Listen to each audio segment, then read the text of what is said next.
wajar karena separuh dari harga pasar yang ditawarkan. Masyarakat mohon maaf melalui forum ini paling tidak supaya menjadi sosialisasi juga sebagai pelajaran bagi masyarakat agar tidak tertipu dengan hal-hal yang sifatnya cesi sebenarnya.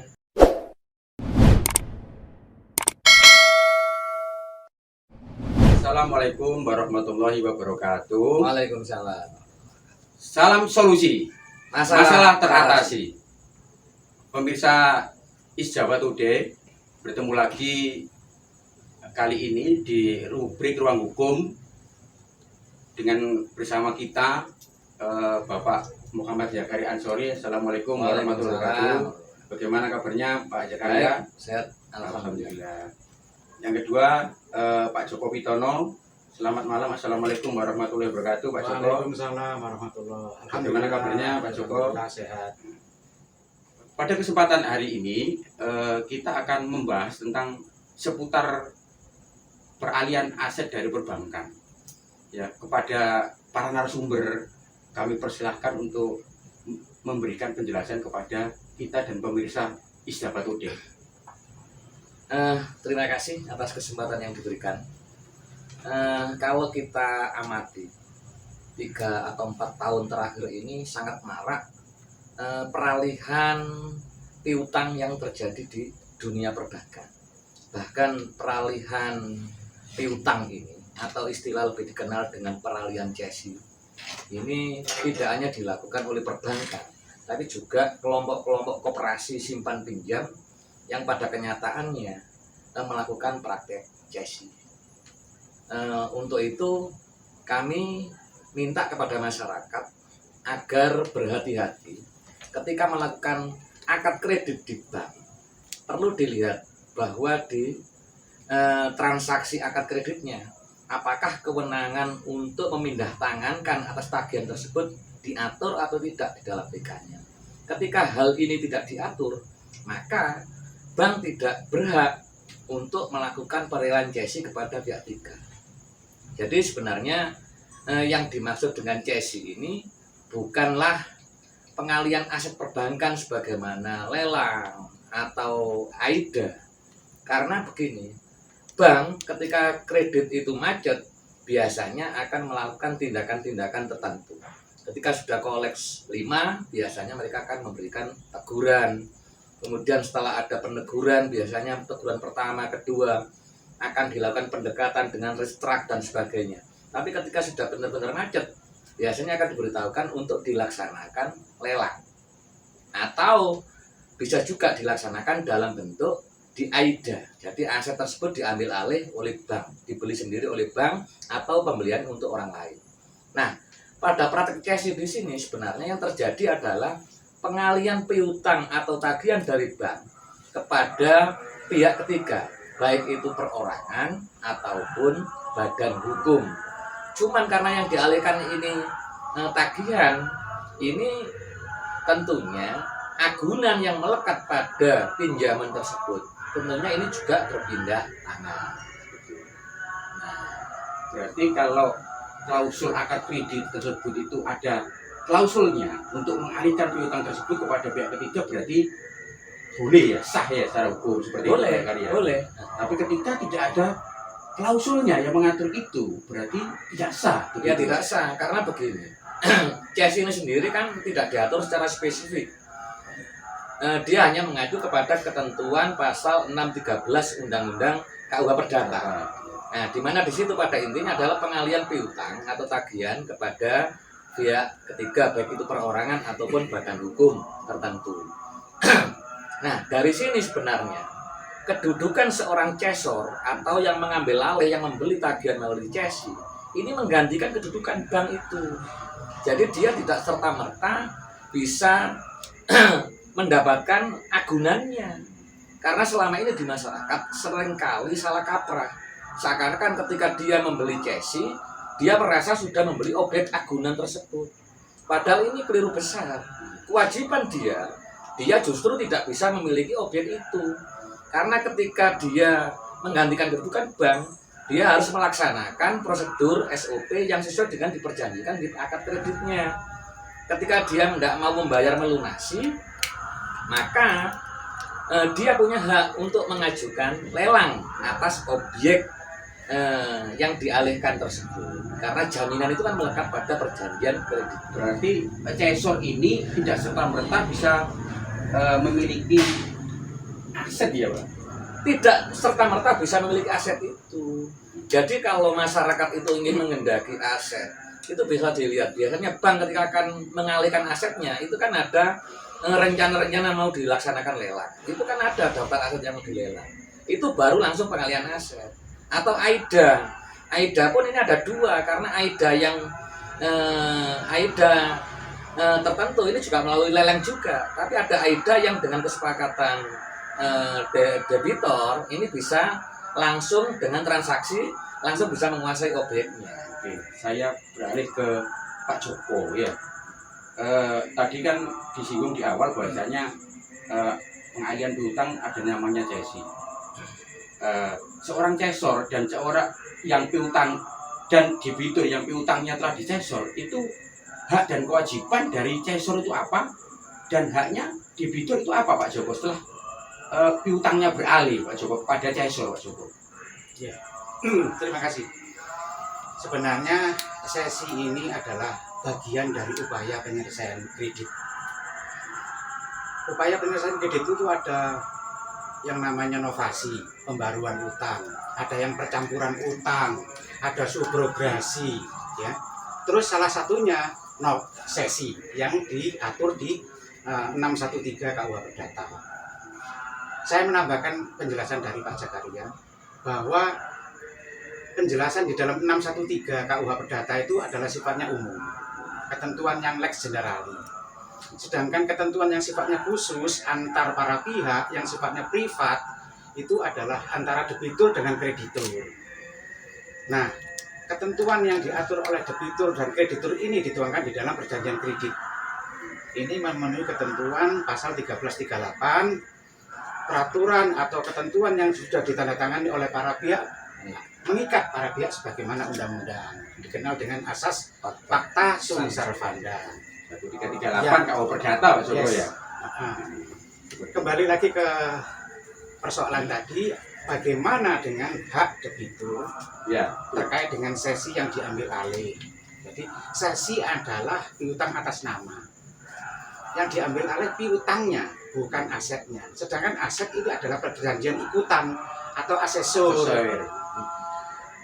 Debitur ini yang diambil alih oleh sesor adalah sesor ini mengambil alih hak, menggantikan kedudukan dari kreditur. Termasuk juga ikatan-ikatan jaminan yang sifatnya tambahan atau asesor. Antara lain misalkan kalau di situ ada jaminan VO, ya harus ikut sama sesor, termasuk HT, hak tanggungan juga ikut. Maaf, begini. Maksud saya itu haknya itu cesor itu apa setelah mengambil piutangnya dari debitur, ini haknya seperti apa? Jadi gini, Ya, praktek di masyarakat sekarang ini penawaran cesi ini sangat marak. Bahkan ketika kita melihat iklan-iklan di media dijual rumah dengan harga yang sangat murah, kadang-kadang sangat tidak wajar karena separuh dari harga pasar yang ditawarkan. Masyarakat, mohon maaf, melalui forum ini paling tidak supaya menjadi sosialisasi juga sebagai pelajaran bagi masyarakat agar tidak tertipu dengan hal-hal yang sifatnya cesi sebenarnya. Jadi yang ditawarkan itu harga cesi. Nah, padahal yang ditawarkan harga cesi itu adalah nilai utang. Jadi yang dialihkan oleh bank itu adalah tagihan bank, meliputi utang pokok, ditambah bunga, ditambah denda.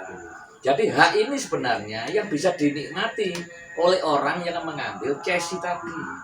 Nah, ketika dia ingin mendapatkan itu, dia akan mendapatkan keuntungan dengan cara melakukan lelang, mengajukan lelang.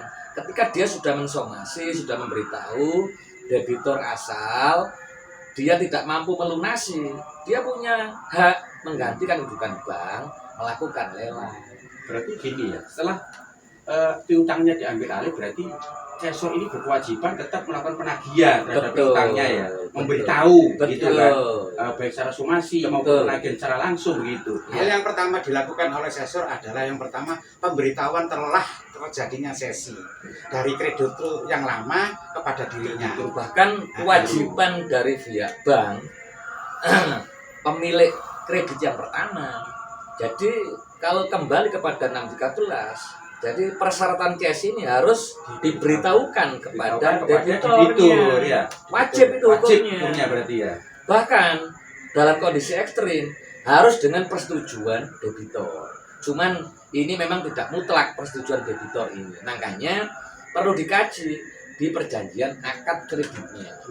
Setelah debitur ini ya piutangnya diambil alih oleh pihak ketiga ya, dalam hal ini cesor ya, hubungan hukum debitur ini terhadap pihak pertama kreditur itu bagaimana, terhadap pihak kedua yang mengambil alih dalam hal ini cesor itu seperti apa?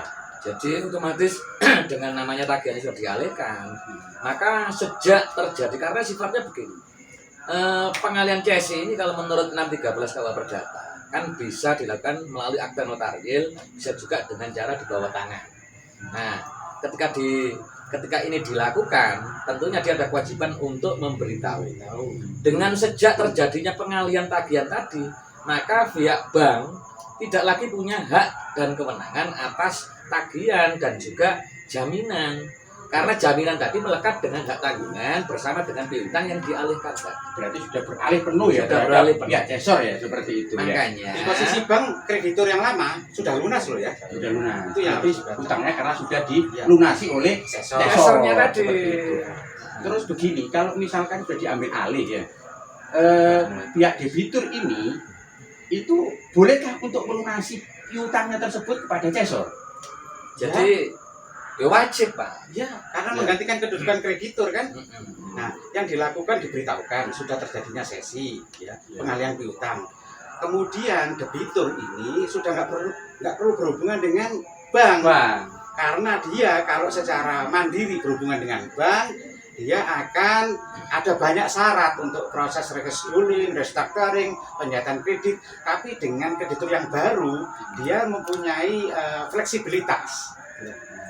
Diangsur juga bisa, terus kemudian dilunasi dengan itu berarti tergantung potongan. kesepakatan ya Pak Betul. Joko ya. Jadi Jadi pada prakteknya begini. Memang ketika cesornya ini berkenan untuk diangsur ya silakan saja. Tapi pada intinya rata-rata yang terjadi itu biasanya prakteknya cesor ini akan minta agar dilakukan pembayaran sekaligus. lunas. Katakanlah dia ini mengambilnya cesi ini kadang-kadang bisa jadi di bank ini ngambilnya kan biasanya kan pokoknya saja. Atau bisa jadi di bawah itu. Tapi cesor ini punya hak untuk mendapatkan nilai tagihan sesuai dengan perhitungan perbankan, sesuai dengan perjanjian kreditnya. Jadi dia berhak atas bunga dan dendanya. Pasti legal ya itu ya. Legal, sah. Sah ya. Outstanding berarti ya. terakhir. Cuman begini, praktek cesi ini yang harus diingat oleh masyarakat, ketika hutang dari debitur ini sedikit, anggaplah katakanlah utangnya cuma 50 juta umpamanya. Agunannya 1 M. Nah, kemudian ini dialihkan. Nah, ketika ini dilelang ini pasti akan menimbulkan persoalan hukum. Karena hutang yang sedikit ini tentunya ada kewajiban dari pihak cesor ketika ini dilelang, dia punya kewajiban untuk mengembalikan kelebihannya kepada debitur sebagai pemilik agunan. Nah, makanya pada prakteknya ketika ini terjadi, makanya juga hukum kita ini juga mengayomi masyarakat, di situ ada kejahatan perbankan.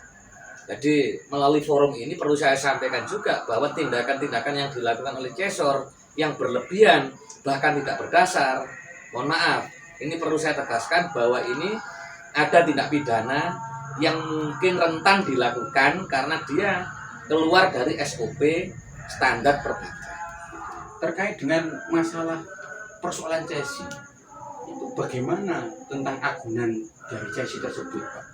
Ya, jadi selama ini banyak sekali masyarakat itu salah persepsi ketika dia membeli cesi dari suatu bank. Biasanya dia berharap bahwa itu objeknya ini bisa dimiliki.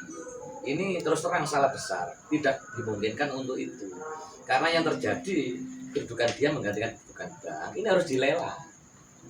Harus dilelang. Atau bisa juga diselesaikan dengan debitornya. Ketika ada perdamaian dengan debitor, kemudian debitor ini dikasih tali asih, mau berkenan, maka yang terjadi solusinya bukan lagi lelang dan eksekusi, akan tetapi bisa dilaksanakan melalui transaksi jual beli. AJB berarti ya, Pak ya. Seperti AJB. AJB. Kalau itu baru bisa cesor ini langsung berhadapan dengan pembelinya. Mungkin itu yang bisa kami sampaikan. Mudah-mudahan ini bisa bermanfaat. Kemudian lagi saya menambahi Pak Zakaria terkait dengan agunan, kalau itu memang nanti ditebus oleh si debitur asal, ditebus ya, Ya. dengan sedikit keringanan-keringanan yang diberikan oleh si sesor yang baru, maka siapa yang memberikan roya kredit? Ya. Kan dulu dari bank nih. Ya. Nah, bagaimana dengan menghapus HT yang karena ini mengambil alih kedudukan bank, maka yang berhak mengeluarkan roya pelunasan adalah si sesornya. Itu. Ya. Ya. Oke, demikian para pemirsa Isjabat Today, pembahasan tentang seputar peralihan atau pengambil alihan aset dari bank, fokus pada CESI ya. Semoga bermanfaat bagi semua pemirsa dimanapun Anda berada. Untuk bagi pemirsa yang ingin berkonsultasi secara mendalam mengenai seputar masalah ini, silahkan bisa di komen di kolom komentar ataupun menghubungi hotline kami di description. Demikian, terima kasih dari kami para kru yang ada di ruang hukum Isjabat Today. Saya Rocky, Pak Zakaria, dan Pak Joko mengucapkan terima kasih. Wassalamualaikum warahmatullahi wabarakatuh. Waalaikumsalam Waalaikumsalam warahmatullahi wabarakatuh. Salam solusi.